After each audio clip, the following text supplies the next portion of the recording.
Este episodio, en el que trataremos la evolución histórica de los sindicatos en España, está basado en un trabajo realizado por doña Acelina Nazaret Gómez Curiel de la Universidad de La Laguna.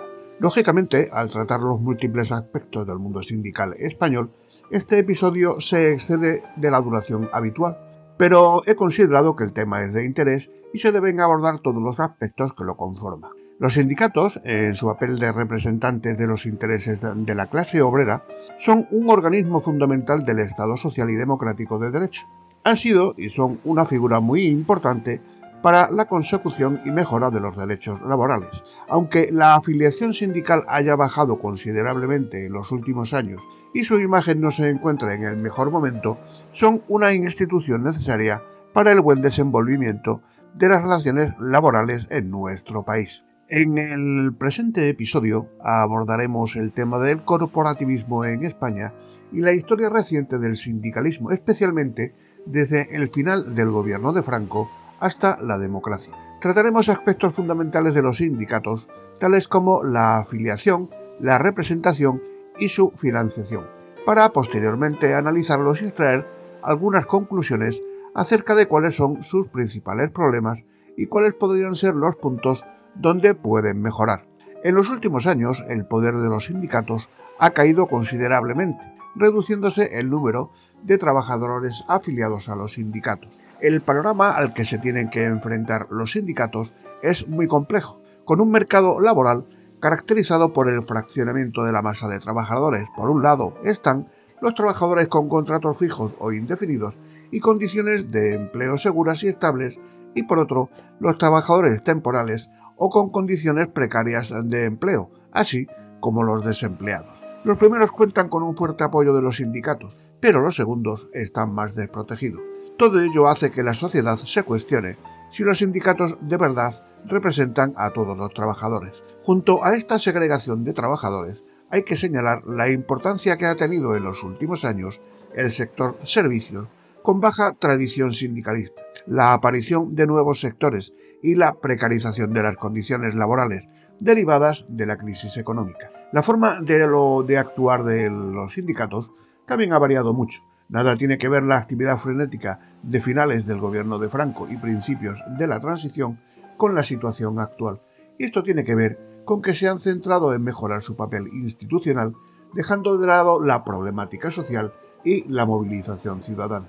En este episodio procederemos a hacer un repaso por el corporativismo en España desde la Restauración hasta los pactos sociales de la transición, para entrar en contacto con la evolución de la política social en España. Abordamos la evolución de los sindicatos españoles, su forma de actuar y las estrategias seguidas desde la etapa final del gobierno de Franco hasta el inicio de la democracia. Antes de analizar el corporativismo en España, a lo largo de sus diferentes etapas políticas, nos detendremos en las diferentes definiciones que nos proporcionan los autores diversos al respecto. Se define el corporativismo como la doctrina que busca la organización política y económica de la vida social, fundada históricamente en la mediación entre trabajo y capital, y cuya finalidad es la armonía social, que es lo que define la cuestión social. Tanto el corporativismo como el neocorporativismo se refieren a la intermediación de intereses. Se define como un sistema de representación de intereses en el cual las unidades constitutivas están organizadas en un número limitado de categorías únicas, obligatorias, no en competencias entre sí, ordenadas jerárquicamente y diferenciadas, funcionalmente reconocidas y autorizadas, sino creadas por el Estado, que les concede el monopolio de la representación en el interior de sus respectivas categorías, a cambio de observar con cierto control sobre la selección de sus líderes y sobre la articulación de demandas y de los apoyos. Otros lo definen como estructura política en el ámbito del capitalismo avanzado, que integra grupos organizados de productores socioeconómicos a través del sistema de representación y recíproca interacción. Expuestas estas definiciones, iniciamos el estudio del corporativismo en el siglo XIX. La sociedad europea del siglo XIX ha sido analizada a la luz de la noción de la división funcional del trabajo, la división del trabajo social. Desde esta perspectiva, se defiende que de la división del trabajo nacen relaciones de cooperación denominadas también positivas, definidas por un conjunto de reglas jurídicas denominado a su vez derecho corporativo o derecho cooperativo. A medida que se desarrolla la cuestión social, se comienza a configurar el Estado social. Se defiende que esta cuestión social surge en el siglo XIX con las primeras formas de pobreza de la clase obrera en la sociedad capitalista y del impacto de la economía en la política, y se define como la inquietud acerca de la capacidad de mantener la cohesión de una sociedad. Y Mamoto entiende que el término cuestión social se refiere a esta nueva clase obrera que surge en el capitalismo y que reivindica que los empresarios y Estado les reconozcan como clase, y pone de manifiesto la contradicción que existe entre el proletariado y la burguesía, así como la necesidad de intervención para acabar con la pobreza de los trabajadores. En Europa, la experiencia de la democracia social había fracasado, y no sería hasta el gobierno de Bismarck en Alemania cuando aparece la primera legislación sociolaboral. Detrás de este interés de Bismarck por la política social se escondían motivaciones reaccionarias que buscaban acabar con el movimiento obrero desde arriba.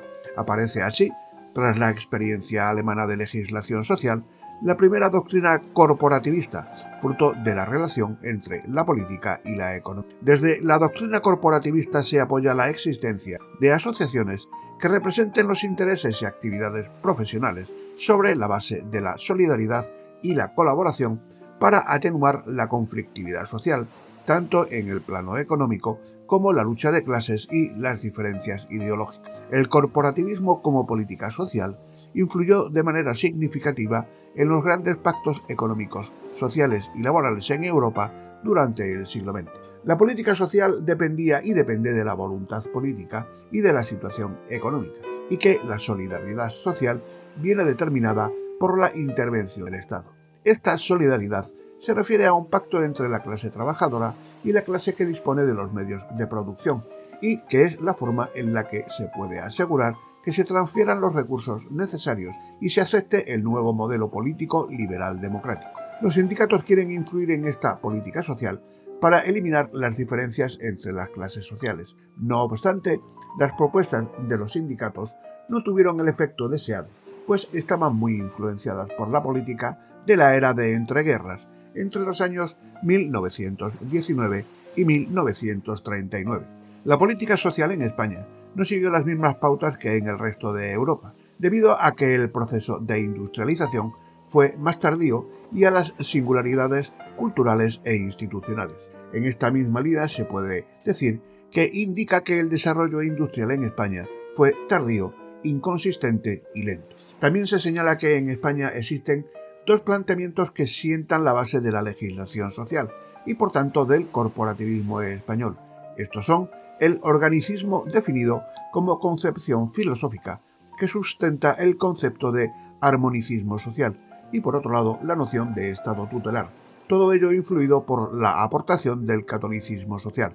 Las condiciones en las que surge el corporativismo sociolaboral en España son las siguientes. El krausismo y el catolicismo social son las dos escuelas que sientan las bases de la nueva política social en España. Ambas afirman que el corporativismo es necesario en el sistema de relaciones laborales y que elimina la lucha de clases. Estas escuelas la formaban la burguesía intelectual del mundo de la medicina, el derecho y la ingeniería, y se encontraban vinculadas a la universidad.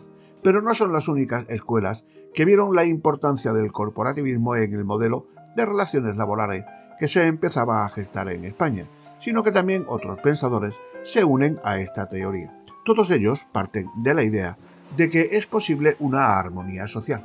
Durante la dictadura de Primo de Rivera se implanta la reforma social autoritaria, que también fue un elemento de control social del régimen de Franco, y se desarrollaría posteriormente en la democracia. Durante esta etapa, la situación en España se caracteriza por la existencia de un pluralismo político y sociolaboral. Persistían las organizaciones mutualistas y profesionales en un panorama protagonizado por la existencia de unas relaciones caciquiles que querían acabar con el corporativismo y los gremios. Al inicio de la Restauración, los poderes públicos comienzan a preocuparse por la cuestión social obrera y ven la necesidad de mejorar la situación del proletariado industrial. A partir de esta necesidad de mejorar la situación de los trabajadores, se aprueban numerosas leyes y se crean diversas instituciones.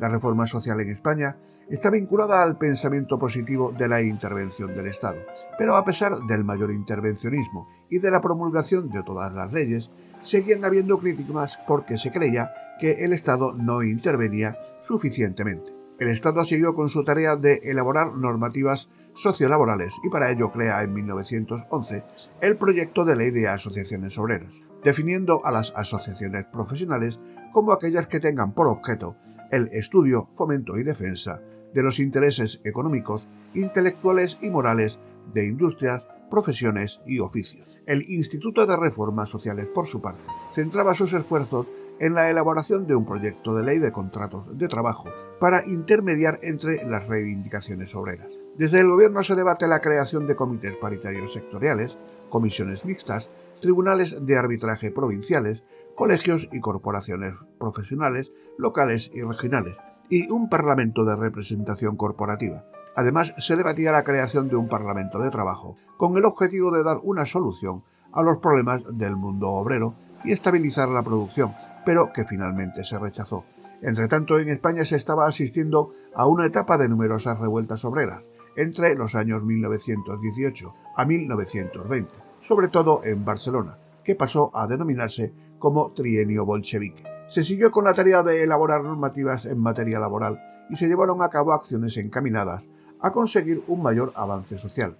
Con la creación del Ministerio de Trabajo, desaparece el Instituto de Reformas Sociales y algunos autores vieron en la creación de este ministerio una señal de evolución o un paso a la contemporaneidad.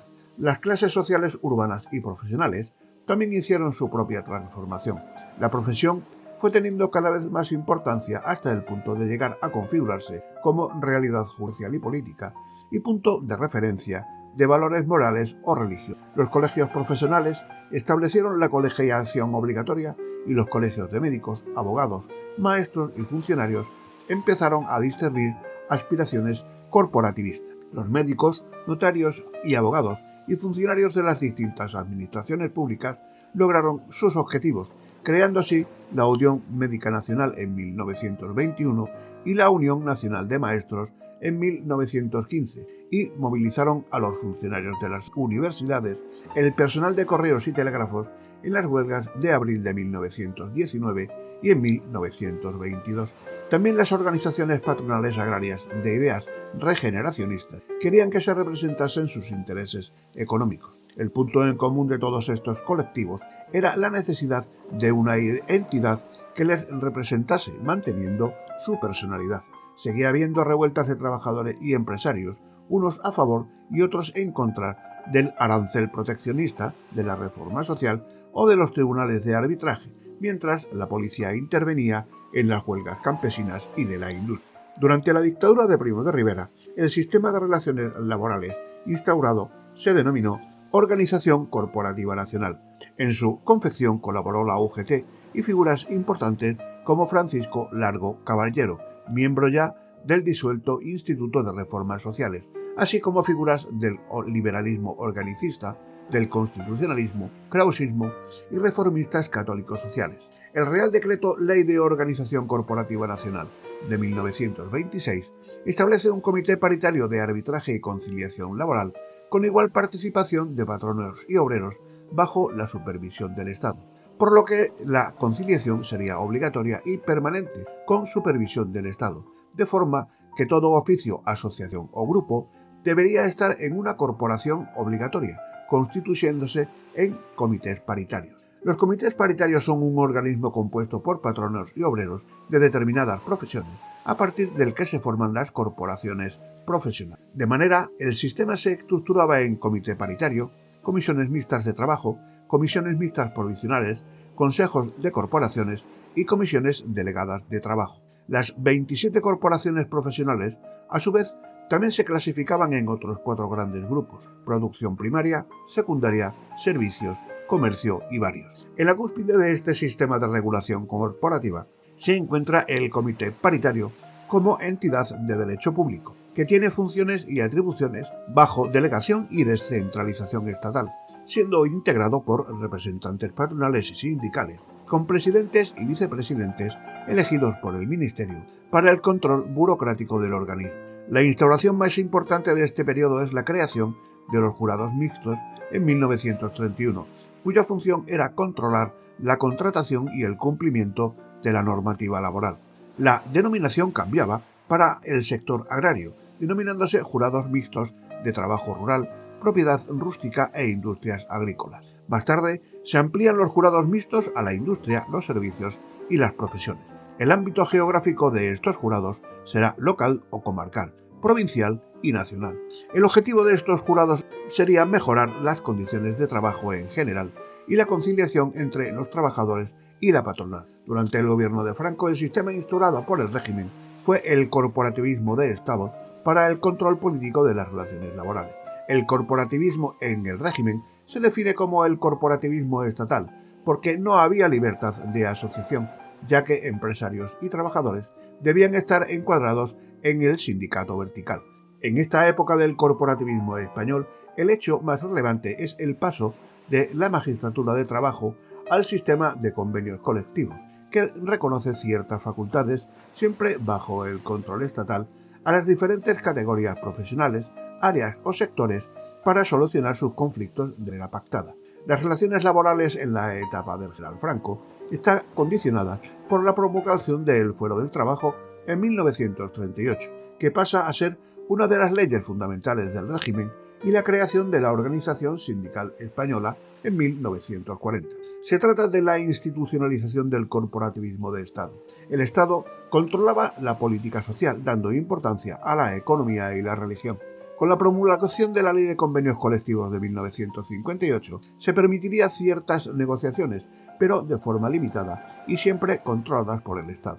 La negociación colectiva se estructuraba en diferentes niveles: centro de trabajo, empresa, nivel local, provincial y nacional, y que este modelo de negociación chocaba con el corporativismo de Estado del régimen. No obstante, no sería hasta la Ley de Convenios Colectivos de 1973 que se podría negociar sobre las bases mínimas, reduciéndose la fiscalización del Estado, aunque el arbitraje sigue siendo obligatorio. La Organización Sindical Española tiene más margen de actuación, ya que en negociación colectiva se amplía el tiempo para la negociación a 2 años y el procedimiento se agiliza. Será a partir de la regulación de la negociación colectiva cuando nace Comisiones Obreras, como sindicato paralelo a la Organización Sindical Española, en la búsqueda de un organismo que representara los intereses de los trabajadores en las empresas. Si bien la transición española arranca a finales de 1975 con la muerte de Franco, como el tema que nos ocupa es la evolución del corporativismo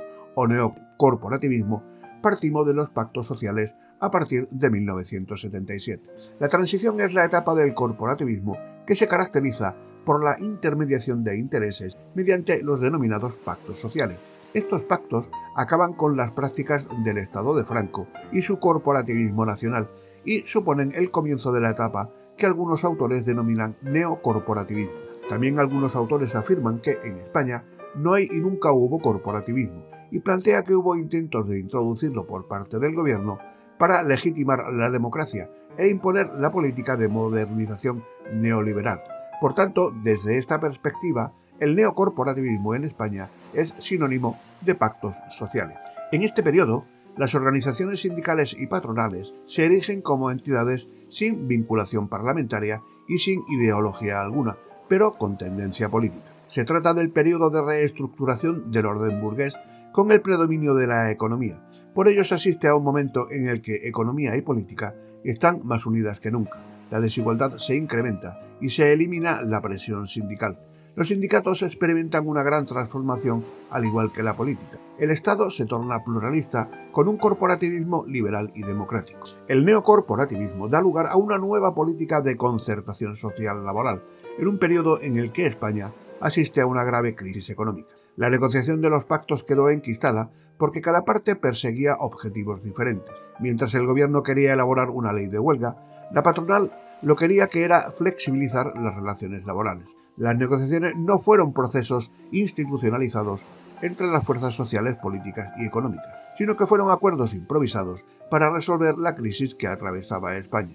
Todo esto unido a las presiones que sufría España para modernizar el mercado y la desorganización de la sociedad provocó que el corporativismo quedase estancado. Tras la caída de la dictadura, la clase obrera, los movimientos nacionalistas y estudiantiles, así como las presiones de la oposición, serían fundamentales para el cambio democrático. Algunos sindicatos, como la Confederación Nacional de Trabajadores, anarcosindicalista, y la Unión General de Trabajadores Socialista, habían sufrido la dura represión y los mandos que no habían sido ejecutados se encontraban exiliados. El Partido Comunista Español logró situarse en una situación privilegiada gracias a su capacidad de movilizar a las masas, convirtiéndose en el partido más importante de la oposición.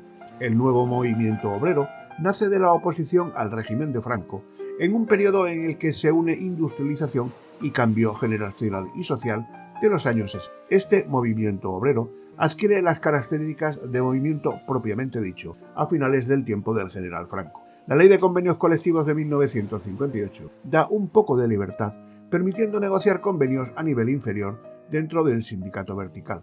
Además, supuso que los obreros pudieran votar sus enlaces sindicales o vocales de los jurados de empresa, ofreciendo una representación obrera real. La negociación colectiva se caracterizaba por un fuerte intervencionismo del Estado y por la descentralización. Este intervencionismo se expresa en los siguientes aspectos: limitación del rango salarial, salario mínimo y decretos de contención laboral. Con respecto a las huelgas, durante el régimen de Franco, se hizo una distinción entre huelgas económicas o laborales y huelgas políticas, con el objetivo de saber cómo tratar cada una de ellas. En el caso de las económicas, no emplearía la represión, sino que lo que se intentaría es encauzar el conflicto. La forma de actuar del sindicato vertical cambió para ser más flexible y abandonar prácticas represivas. Pero a pesar de estos intentos, trabajadores y empresarios preferían negociar con las comisiones obreras todo lo referido a salario y jornada y no con el sindicato vertical. El denominado nuevo movimiento obrero se puede dividir en tres etapas. Una primera etapa entre los años 1951 y 1961, caracterizado por las huelgas y la creación de comisiones obreras. El detonante de esta conflictividad de la década de los 50, la huelga de los tranvías de Barcelona por la subida de los billetes. Que lograran parar la subida, afirma el profesor Solares, hizo que se viera plausible lograr otras reivindicaciones obreras. Las manifestaciones se extendieron por el resto de España porque la sociedad estaba descontenta por los bajos salarios, el racionamiento y la pobreza en general de la población. Además, la creación de comisiones como organismo de negociación en estas huelgas supone el nacimiento de comisiones obreras. Una segunda etapa, entre 1962 y 1966, en la que se organiza el movimiento obrero. Este movimiento parte de Asturias y se extiende a otras regiones como el País Vasco, Cataluña o Madrid, y logra negociar con el régimen y obtener algunas concesiones al tiempo que se consolidan las comisiones obreras. En esta segunda fase había grandes disturbios estudiantiles que llevaron al régimen de Franco a tomar una postura de represión que muchos sectores desaprobaron profundamente, y una tercera fase protagonizada por el fraccionamiento y politización de la oposición. Esta fase está marcada por las elecciones sindicales de 1966 y el triunfo de comisiones obreras como conglomerado de grupos de ideales diferentes, desde católicos hasta comunistas, socialistas y falangistas. Unión General de Trabajadores y Confederación Nacional de Trabajadores intentan competir con comisiones obreras, creando en Cataluña y País Vasco organizaciones sindicales. Pero será a partir de 1967 cuando el movimiento obrero se hace más fuerte y el régimen, viendo el peligro que corría la organización sindical española, comienza a tomar medidas de represión en contra de comisiones obreras, declarándolo ilegal, igual que a los denominados enlaces sindicales. Entre los años 1973 a 1975, las huelgas aumentan. La población se estaba preparando para el fin del régimen de Franco y el movimiento obrero vuelve a dar un fuerte impulso al movimiento democrático contra la dictadura. Unión General de Trabajadores y Partido Socialista Obrero Español vuelven a aparecer en la escena española, rompiendo toda relación con la dirección que quedaba en el exilio.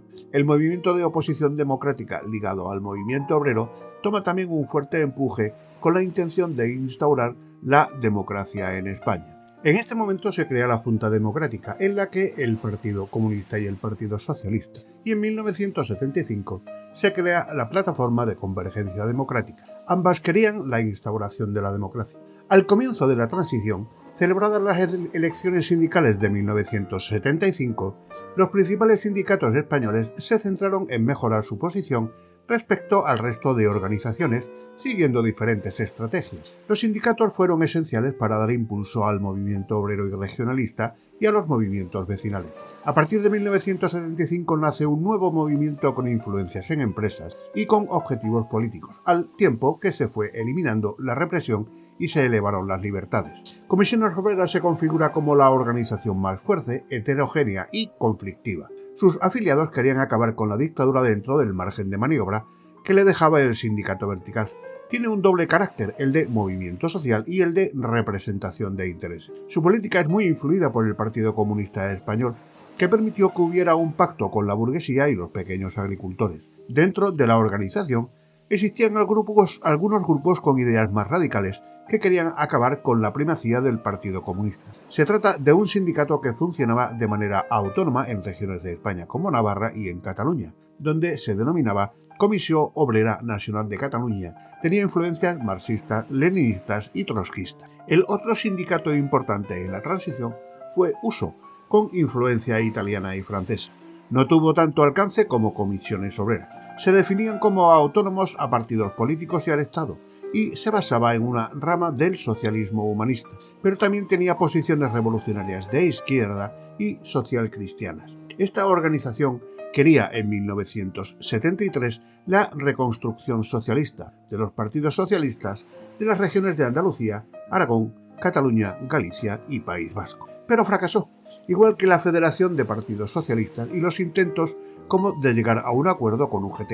La política de USO se diferencia de la de Comisiones Obreras, en que el primero quería unidad de acción de confederaciones sindicales y Comisiones Obreras quería la creación de un sindicato unitario.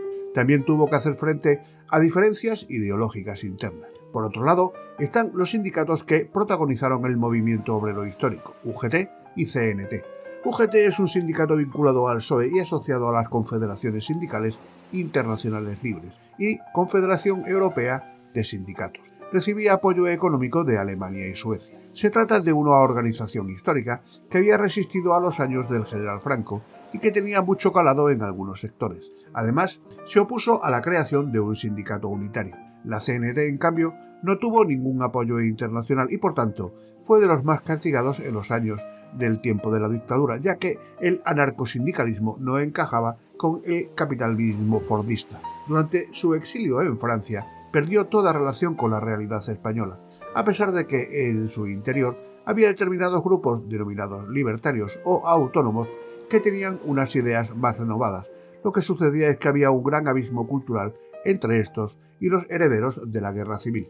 La transición comienza realmente con el nombramiento de Adolfo Suárez como presidente del gobierno en 1976. Como hecho más importante de esta primera fase desde su nombramiento hasta 1981, señalar el establecimiento del sistema de partidos con dos bandos diferenciados. Por un lado, los que querían seguir con el mismo régimen anterior pero reformándolo, y por otro, los que querían romper con todos los vínculos pero que se tuvieron que conformar con una reforma dentro del sistema preexistente, a los que querían un régimen político perfeccionado, a los que se denominó aperturista, y los que querían que el régimen continuara sin modificaciones, que se los llamó inmovilistas. Quedaba pendiente qué hacer con el sindicato vertical.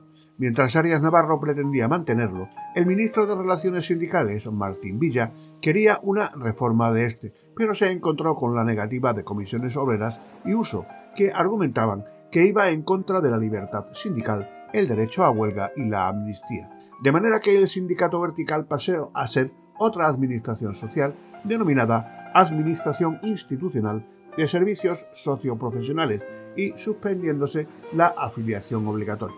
Los protagonistas de la primera fase de la transición fueron los partidos, mientras que los sindicatos quedaron relegados a ser el apoyo de estos. Lo más destacable de esta fase fue el consenso ideológico y el liderazgo político que pudo conseguir el acuerdo de las élites en España, y es la razón del éxito de la transición y la consolidación democrática. Desde luego los sindicatos eran necesarios para instaurar la democracia, pero los militares no creían lo mismo y se opusieron al proyecto de ley para la reforma sindical.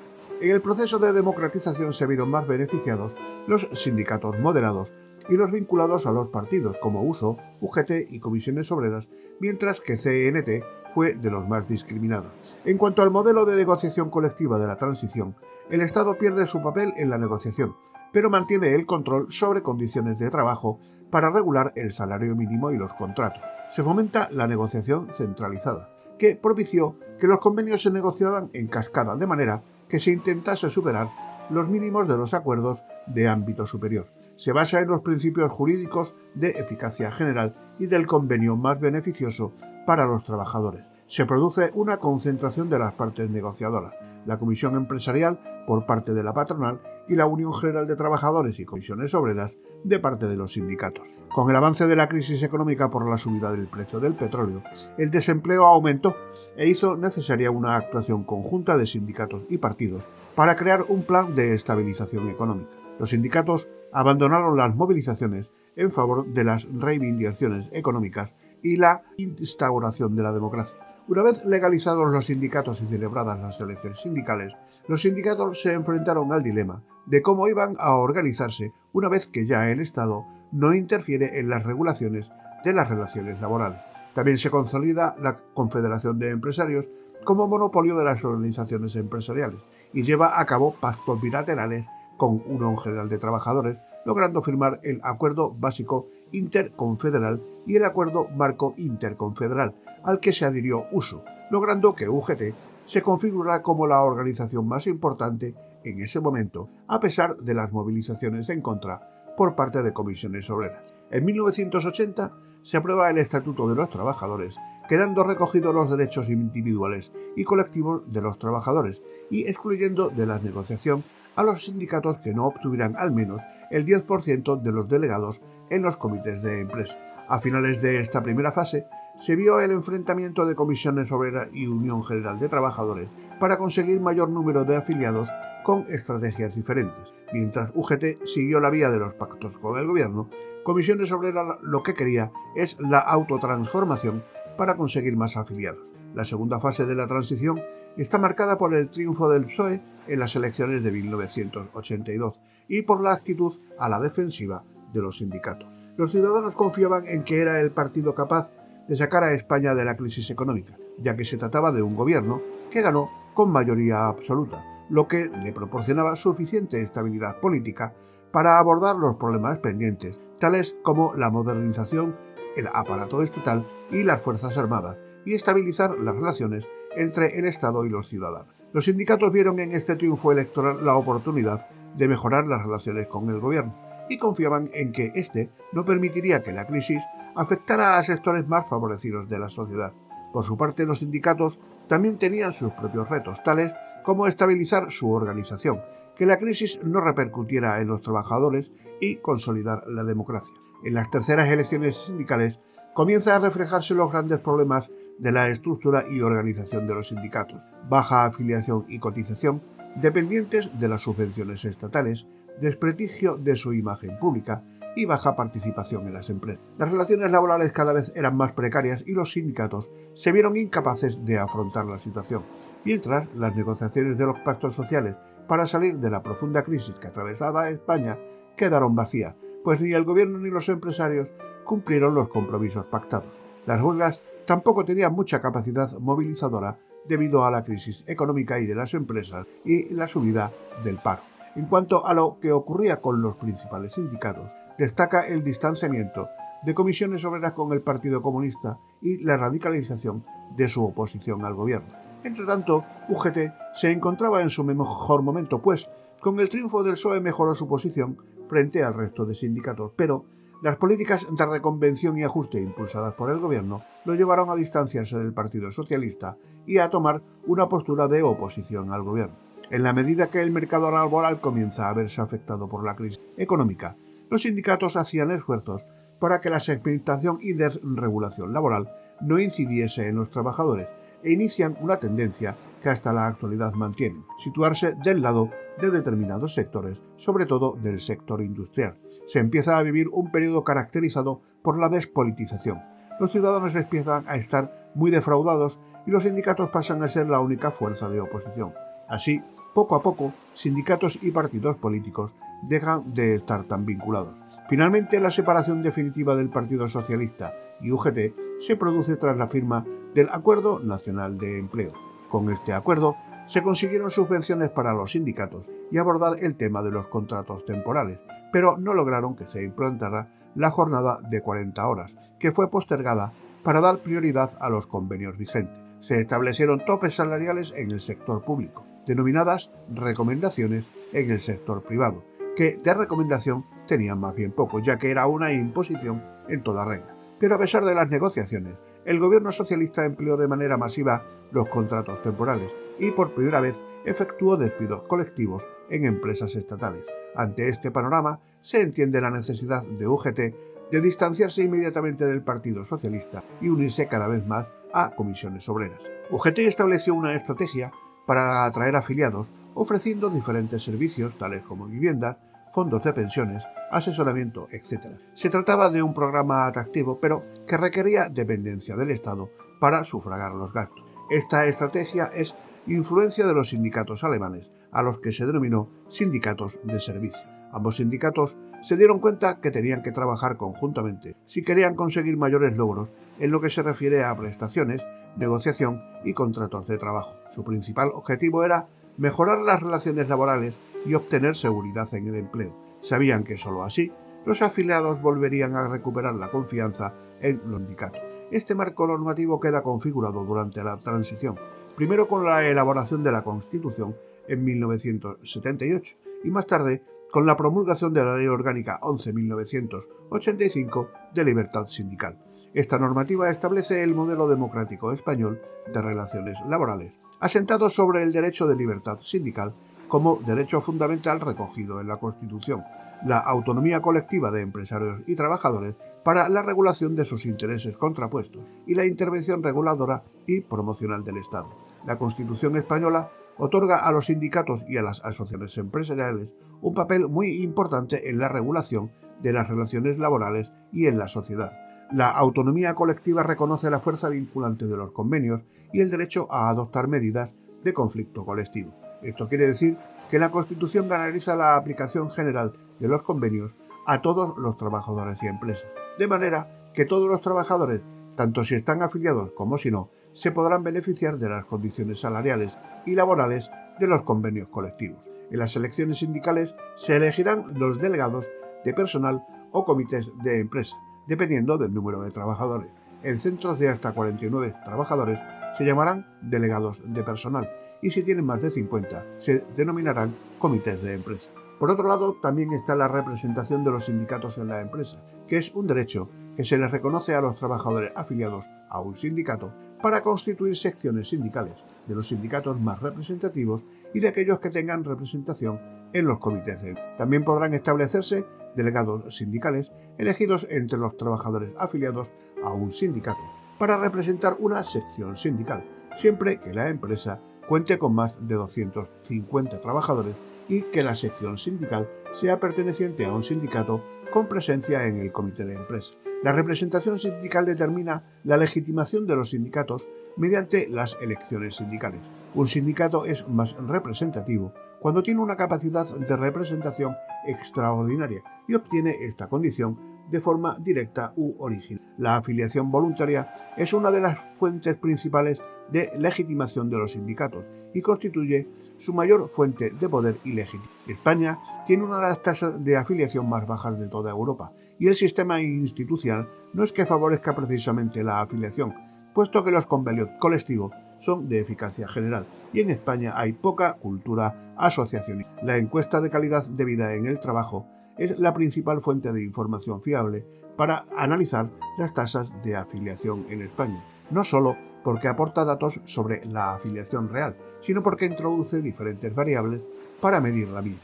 Esta encuesta toma como muestra a los trabajadores ocupados asalariados e introduce variables del estatus sindical del trabajador, características de estos, las diferencias entre comunidades autónomas, características del lugar de trabajo, la satisfacción de los trabajadores. Además, aborda también los motivos que llevan a los trabajadores a afiliarse o no a un sindicato. La decisión de una persona de afiliarse a un sindicato se estudia desde la perspectiva económica, es decir, la relación que existe entre costes y beneficios. Si bien la afiliación sindical no ha sido constante, sino que ha pasado por diferentes fases a lo largo del tiempo. Primero, durante la transición democrática, se asiste a un periodo de afiliación masiva. Durante la década de los 80 comienza a descender hasta situarse en unas cuotas mínimas al tiempo que se asienta el modelo actual bisindicalista, con la excepción de algunas regiones de España. Será a partir de la década de los 90 cuando se estabilizan los datos, que siguen siendo bajos, con un porcentaje de afiliación en torno al 18%. Teniendo en cuenta qué tipo de trabajador es más propenso a la afiliación, pues se puede concluir que los hombres españoles nacidos en España tienen un porcentaje de afiliación más alto. Todo lo anterior demuestra que los factores relacionados con la precariedad desintensivan la afiliación. Esto puede haber empeorado en la actualidad con el huracán de las crisis, generando altas tasas de paro, y cuando los únicos empleos que se crean son temporales y mal remunerados. En esta decisión influyen motivos personales, ideológicos del puesto de trabajo y de la estructura de la negociación colectiva, entre otros.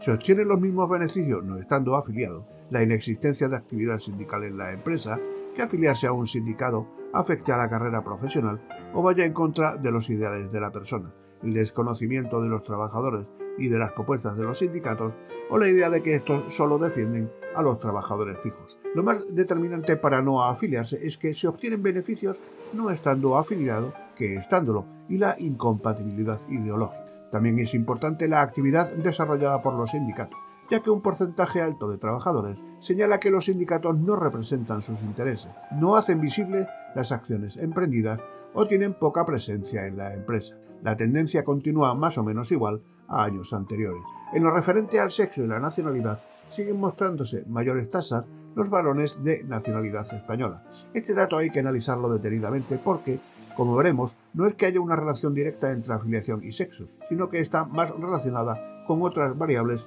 como la antigüedad.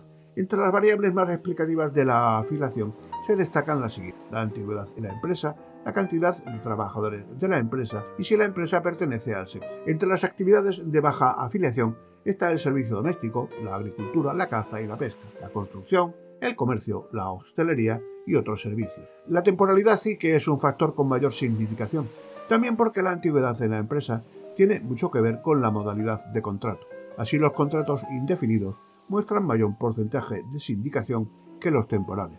También la pertenencia al sector público guarda relación directa con la afiliación, sobre todo porque las condiciones laborales de los trabajadores de este sector son mucho mejores, por tanto, están más relacionados con la estabilidad y seguridad en el empleo que con el sector al que se pertenece. Aunque también puede haber otro motivo, que es una estrategia de los trabajadores del sector público para defender sus derechos frente a la tendencia de los últimos años de privatización de las empresas públicas y externalización de los servicios, es decir, se afilian como garantía de futuro. Uno de los factores más importantes que determina el grado de presencia y la capacidad de maniobra de los sindicatos es la extensión de la afiliación sindical. Estos determinantes ayudan a entender qué aspectos son tenidos en cuenta por los trabajadores a la hora de decidir afiliarse a un sindicato y determinan el posicionamiento de estas organizaciones en la sociedad. Es importante estudiar estos determinantes de la afiliación porque España presenta una de las tasas más bajas de afiliación de la Unión Europea. La decisión de afiliarse a un sindicato se basa en la teoría económica y dependerá de una evaluación entre los costes y los beneficios. Se afirma que entre los costes está la cuota sindical, las represalias del empresario y la estigmación social del trabajador que decide afiliarse, ya que la sociedad los categoriza de gente vaga que se aprovecha del trabajo de los demás. Pero afiliarse a un sindicato tiene también aspectos positivos, como la mejora de las condiciones laborales o la protección en el empleo. Hay un concepto que es el de jinetes libres. Este concepto se refiere a los trabajadores que, sin afiliarse a un sindicato, se aprovechan de las acciones de estos, sin sufrir las consecuencias de la afiliación. Esto se debe a que los convenios colectivos en España tienen eficacia general, extendiéndose a todos los trabajadores, tanto si están afiliados como si no. El sexo es una variable determinante a la hora de estimar la afiliación sindical, que se señala que los varones tienen empleo fijo y de calidad son más propensos a afiliarse a los sindictos. Otras condiciones que determinan la afiliación son si se es extranjero, la edad, el estado civil o la ideología política, ya que hay una estrecha relación entre ideología de izquierda y afiliación sindical. El tamaño de la empresa es un factor importante también para determinar la afiliación de los trabajadores.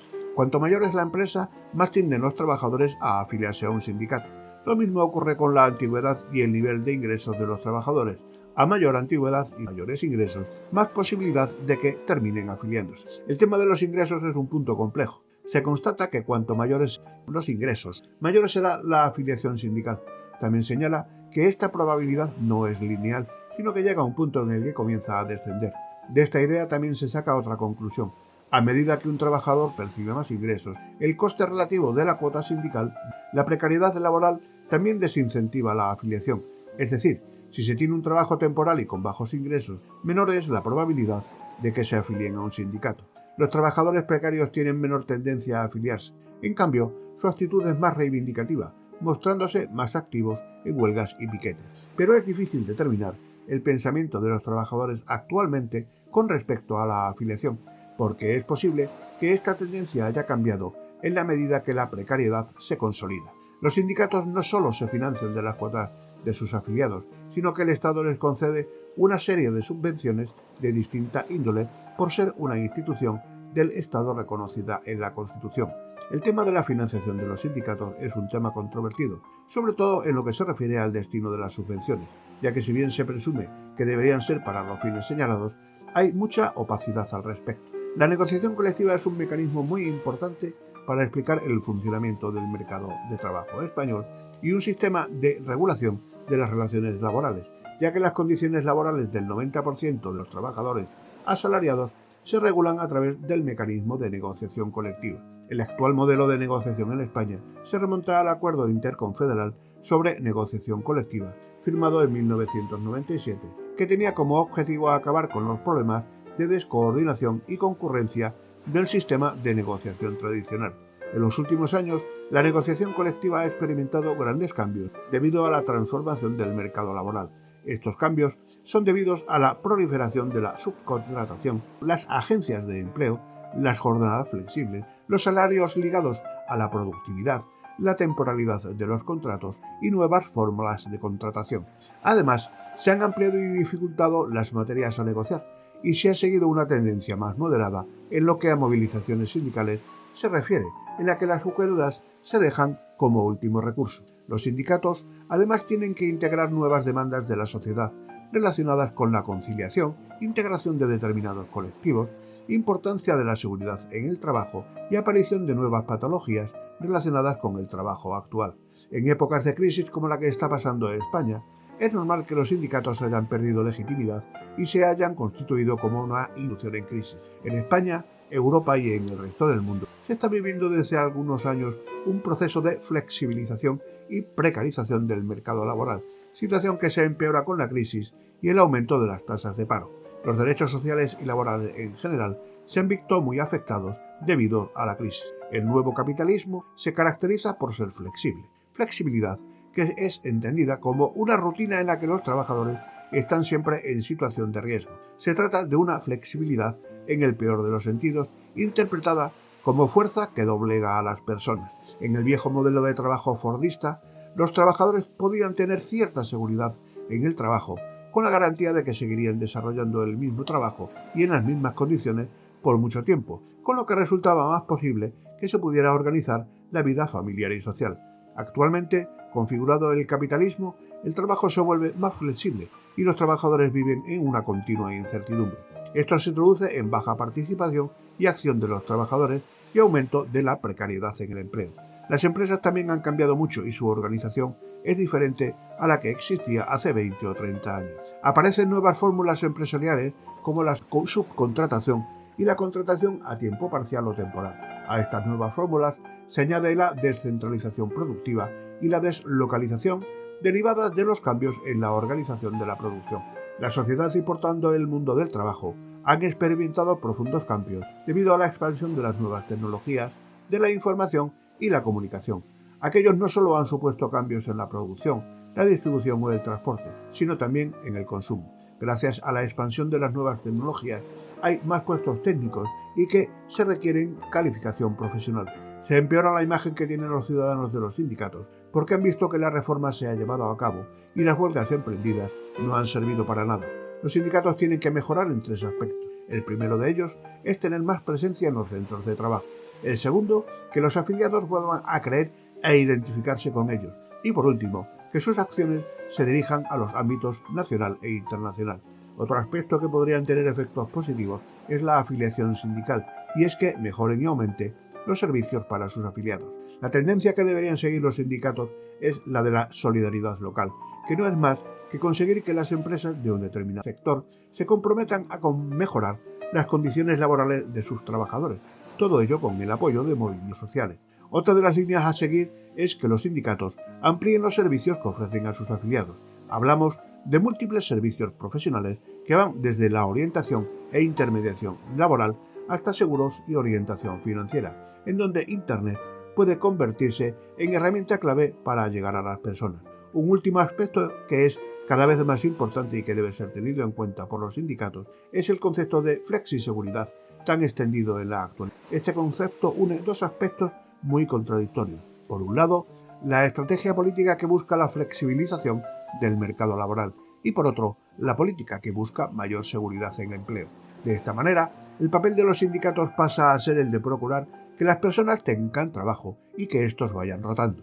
La situación del mercado laboral español se ha debilitado más debido a la crisis económica y las actuales características de trabajo. Esto ha empeorado las condiciones laborales, generando un panorama de precariedad laboral que afecta sobre todo a aquellos trabajadores que ya tenían muy complicado insertarse en el mercado laboral, inmigrantes, jóvenes, mujeres o desempleados.